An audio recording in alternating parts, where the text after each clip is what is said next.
ঢাকার বাতাস খুব অস্বাস্থ্যকর। দূষিত শহরের তালিকার শীর্ষে দিল্লি। বিশ্বের দূষিত শহরের তালিকার শীর্ষে রয়েছে ভারতের রাজধানী দিল্লি। এই তালিকায় রাজধানী ঢাকার অবস্থান চতুর্থ। বৃহস্পতিবার সকাল ১২টার দিকে আন্তর্জাতিক বায়ুমান প্রযুক্তি প্রতিষ্ঠান আইকিউওয়্যারের প্রকাশিত তথ্যে এ অবস্থান জানা যায়। আইকিউওয়্যারের তথ্য অনুযায়ী ৩৯২ স্কোর নিয়ে বিশ্বের দূষিত শহরের তালিকায় শীর্ষে রয়েছে ভারতের দিল্লি। অর্থাৎ এখানকার বাতাসের মান নাগরিকদের জন্য খুবই ঝুঁকিপূর্ণ এবং অস্বাস্থ্যকর।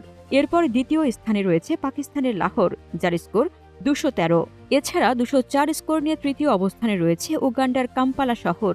আর রাজধানী ঢাকা ১৯৮ স্কোর নিয়ে চতুর্থ অবস্থানে রয়েছে। অর্থাৎ এখানে বাতাসের মান নাগরিকদের জন্য খুবই অস্বাস্থ্যকর। AQUI স্কোর ০ থেকে ৫০ পরিচ্ছন্ন বায়ু বা ভালো বায়ু হিসেবে বিবেচিত হয়।